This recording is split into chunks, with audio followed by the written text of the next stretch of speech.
I just decided to try it with my phone versus the desktop. Um, so what I'm going to do is I'm going to go straight to the messages here. Try to get everything set right back up again. Okay, looks like we're good. Alright, so basically the purpose of this video is what we're trying to do is trying to get requests for videos of what you need help with. Whether it's thanks, Mike. Um, you're probably going to hear some dinging and a little bit of everything else. I got people messaging me 24/7 wanting help and everything else. So just please ignore the dings. Um, so basically, topic of conversation was I'm really as many videos that I do, I'm actually running out of topics, but that's because I really forget the simple stuff. So if it's something that you're actually needing, or you want me to show you how to do something, I'll be happy to run across, and cover it completely. Do whatever you want to do. If you want me to do on the water stuff, um, take care of that. I can go across the whole thing. Whatever you need, um, I can get it done. I just really need to know what you're looking for. If you're needing something simple as far as waypoints, if you're needing, I've done navigating back to waypoints. I'm just sort of looking at my video list right now. Um, I've got a network sonar video getting ready to go. It's actually already on the YouTube, but I have not promoted it. Getting ready to start promoting it. That just helps with the network sonar fix and issue. So really the big thing is I just need to know what content from you guys that you'd like to see. Shoot me a message, leave a comment on here, whatever you need. That way I can knock it out. My units are carbons. They're 316 carbons. And so if you're wanting something for a hook, or if you're wanting something for an elite or something like that, just let me know. I have access to them all, and go from there. Okay, Anthony, let's see here. Let's see what this comment right here was. Please cover the structure map overlay feature on the Lowrance tie units, how to record, and how to navigate back to structure using the map. Okay, Anthony, so actually if you look on my YouTube page, it's called Navigating to Waypoints. Actually, let me get you the correct title. I'm looking for it right now.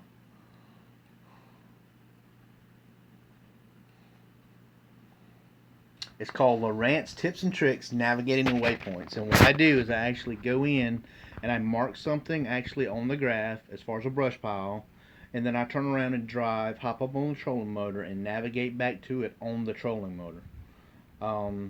So that covers everything except your structure map. Now, what I will do is I'll go in and cover your structure map and actually do a whole video on that. How to log sonar, how to record it, how to upload it, and then then they'll basically, if you're going to do it on Insight Genesis, that's no problem at all. That's real easy. Um,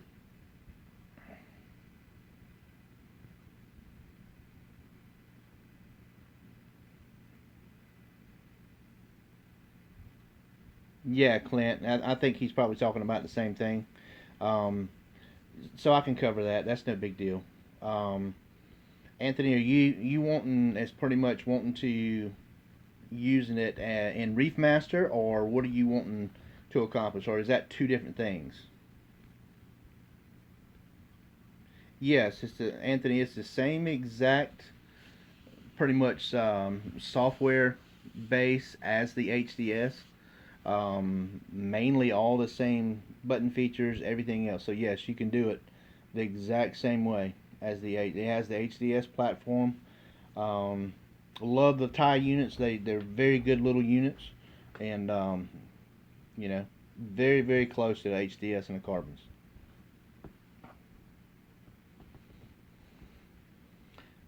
And I'll do a video on the structure map and take care of that for you. That's not a problem at all.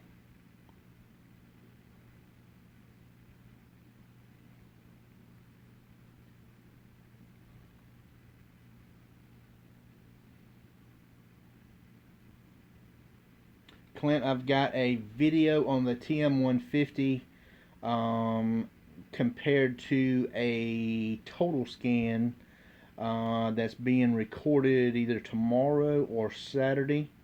And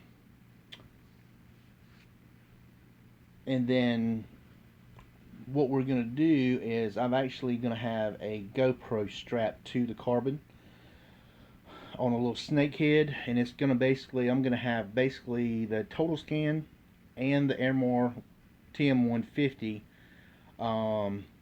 that's side by side. I've actually got both of them mounted on the trolling motor, and so you're going to actually see a real-time difference as we're dropping down and see the differences side by side, why they're on the trolling motor and why the actually fish are there. Carolina Greenhead, let me check your message, just seen it pop up. Can we go over the difference between, or the benefits of the Navionics? As you probably know, or you may not know, was recently bought out by Garmin. From what we're hearing, straight from Lowrance and Garmin, all the pro staff guys, all the tech guys, it's business as usual.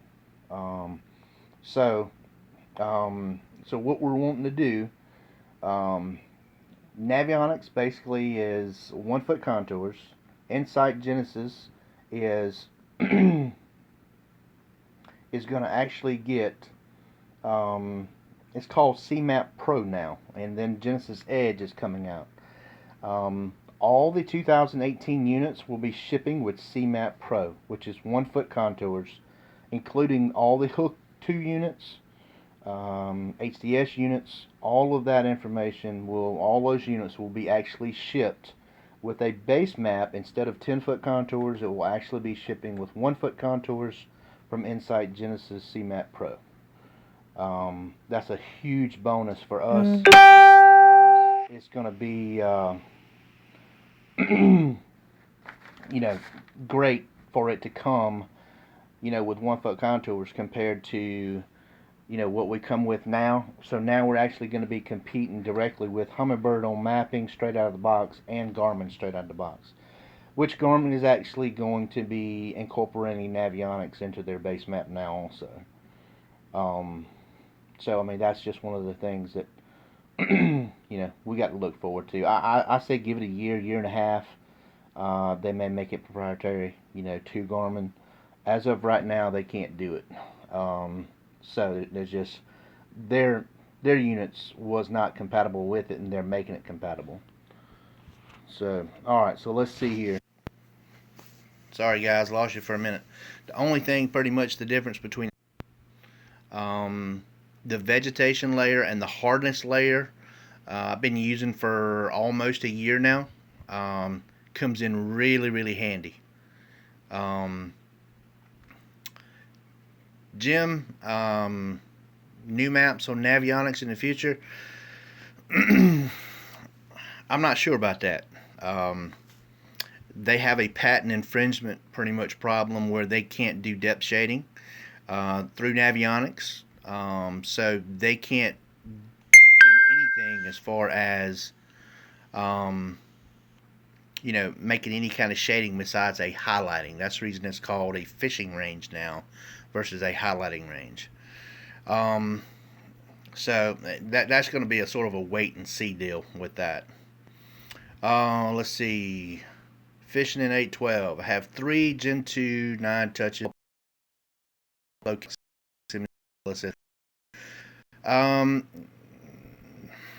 going to tell you, the best location to install your 0.1 antenna is going to be right to the left of your trolling motor tray.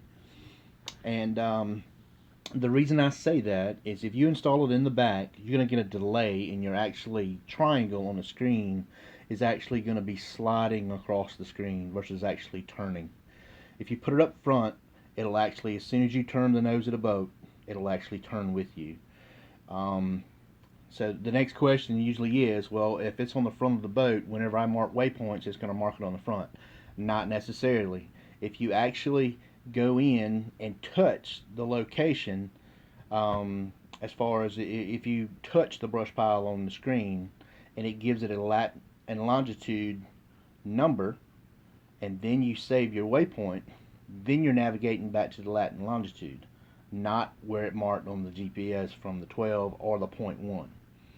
So right beside, what I would recommend is downloading a magnetic interference app. If you have a Samsung, it's actually on the App Store. I'm not sure about the Apples, if that's available or not. But it's called magnetic interference detector. If you actually go in, once you start the app, lay it in the middle of the boat, just on your front deck, it'll probably say 30 on it. That means there's no interference. If you lay it beside your trolling motor in the V up there, it's going to jump to about 100. So what you want to do is you want to take that, move it back to your front deck, right beside the trolling motor tray, and you want to move it backwards until you get back to 30, which is going to be probably about 6 or 8 inches from the fiberglass there. Then you're not going to have any interference at all. You can mount it right there. It'll be out of the way. You don't have to worry about stepping on it. Mine's actually mounted right behind my Hydra Wave. I don't have any problems with it. When I press the spot lock on the Ultrex, it stays right there. So that's the best place to do that. Let me look at some others. I got to get caught up here. I got some more coming in. Sean Allen, I have a HDS9 Gen 3 new to Lowrance. What's the best frequency to run my transducer at for lakes 50 foot or less for the best picture? Sean, basically what we're going to do is, depending on what you're looking for, if you're drop shotting, you want to stay, all around. I usually keep mine on 200. I'll switch back and forth to 83, 200. The big thing for you is when you want to go in is you want to make sure your fishing mode is set to shallow water. That's 85 foot or less. So you go to Pages, Settings, Sonar, and go to Installation, and then you go on your fishing mode and check shallow water. And what that's going to do is that's going to give you a better ping rate. That's going to give you a better reading overall. By doing that, if you keep it on 200, you can keep your surface clarity on low and your noise rejection on low, unless you're drop shotting. Now, if you're drop shotting and you want to see everything, by turning on surface clarity and noise rejection, what it does, it actually squashes your returns just a little bit, not a whole lot, but it squashes it just enough that it could wipe it out. So what I do is when I'm actually drop shotting, if I'm drop shotting on 200, I'll turn everything off, increase my sensitivity, and go from there. Hydra Wave, worth it? Definitely, 100%. Will not fish without it. I've proven to people over and over and over again how valuable that thing is just by learning what sounds to turn it on. In general, everyday fishing, I keep it on delayed schooling, and every 30 seconds it pops up. When the fish come up schooling, it just increases the amount of time that they stay up and they continue to feed. And if you go 15 minutes, you don't see any activity, you change the sound to sort of what you're fishing. If you're fishing rocks, you switch it over to the crawfish if that's what you're doing. If you're fishing a Texas rig, you fish it over to the crawfish sound. Or if you're fishing a crankbait that's ticking off the rocks, you fish it over to crawfish on gravel. It's basically a no-brainer for me. Everything that I've been working with and everything else, I turn it on almost like part of my graphs. So That's just one of those things. It's second nature to me to have that on, and I don't like fishing without it. It increases my chances and the bites 100%.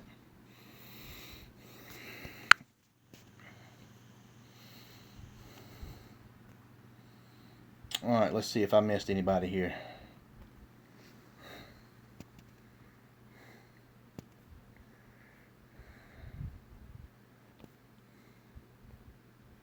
I don't think I missed anybody.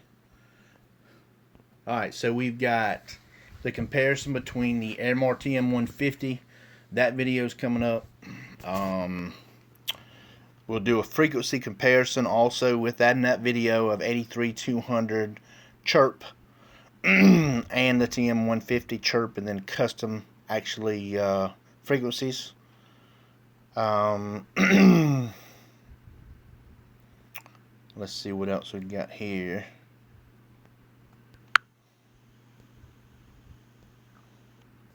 The structure map, I've already got that one in the works.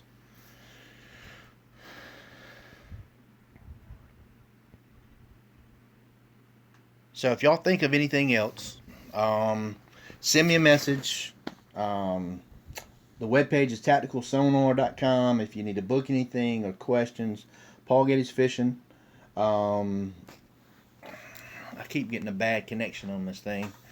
Paul Getty's Fishing.com, or either Paul Getty's Fishing on Facebook, Tactical Sonar on Facebook or Instagram.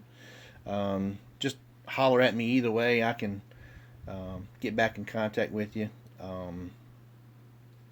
Most people's got my phone numbers. What's the difference between high chirp, medium, and low? So basically the difference is the width of the beam. High chirp has got a very narrow beam, so when you're drop shotting, say at Lake Russell, if you were drop shotting, if you were in the trees, that's when you would use high chirp. The only thing about using low, mid to high chirp on these transducers that actually come with the units is they're not really true chirp transducers. Just to give you a comparison, the HST WSBL or the Total Scan or the PDT or the PDRT WBL transducers, all of those are just the basic transducers that come with it. Offer high chirp, low chirp, medium chirp. What that does is basically, on average, 200 kilohertz in 20 foot of water is a 6 foot beam. 83 kilohertz on average is about a 10 foot beam. Chirp and 20 foot, you're looking, low chirp is about 3 foot wide. So what that means when I'm saying 3 foot wide, that means you're going to get more detail and target separation, but he's going to have to be right below the boat for you to see him. Versus 200 kilohertz, you're looking at 6 foot wide or 10 foot wide on a 83. So if you go to high chirp, you're looking at only about 18 inches of width of the beam in 20 foot of water, which is great for certain separation and getting everything, if you're wanting the drop shot in there right below there. The benefit, as you heard me and Clint talk about, this, it's made by Exonic. It's an Airmar TM150. It's a true chirp transducer. So the difference is where you take a HST WSBL transducer and say at say in 60 foot of water, and you basically turn it on high chirp. In 60 foot of water, your beam is so small, and say you're only, we'll just use this as an idea, as a comparison. Say it's shooting 40 beams down at 60 feet. And that's your returns. It's shooting 40 beams a second, coming back up. That's how you're getting your returns. Basically, compared to an Airmar, you're looking at 1,100 beams per second going down, getting a better target separation, a better return. That gives you better fish detection, fish separation. You can see your bait better. Exonic, of course, the Airmar TM150 is a little bit more pricier, but it's the only true chirp besides the other Airmar family transducers. Chirp transducers on the market. You do have to have a 7 to 9 pin um, adapter plug to be able to plug into the Lowrance units, which is $15, which is no big. But as far as overall transducer wise, if you're a drop shotting machine like a lot of us are when it comes over here, and it gets into these late December, early January, early February, a lot of the stuff around here, I mean, the fish drop off into 40 to 60 foot of water.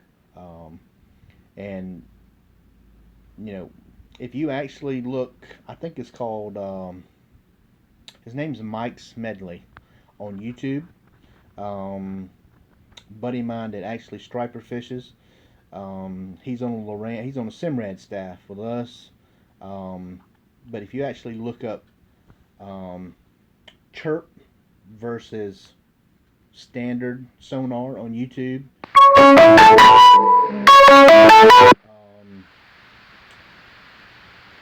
striper guys or something like that, but it's old school sonar or something like that. It's Mike Smedley who it is. Um, it shows night and day of the returns, and he's saltwater fisherman. So he's looking at 70, 80, 90, 100 foot down, and it's night and day of what he's seeing compared to, um, you know, the standard transducer. The returns are absolutely, astonishing when you can actually see the fish running in between the bait ball, and there's two fish going around the bait ball. And you can actually see those on the returns. So it's just a lot better, a lot more frequency on basically the MR transducer. It gives you the option for medium chirp and then a custom range. You can go from 45 kilohertz all the way to 105, or actually 145. So that just gives you the major options. You could play with all that range and all the different sizes of beams to get you that true return. I've been running on 105, and it's absolutely crazy what I'm seeing. I've got that video coming up where I'm clipping the GoPro on a snakehead, and it's staring about 6 inches above the screen. So you would actually see everything that I'm seeing, and I'm going to have on a remote mic.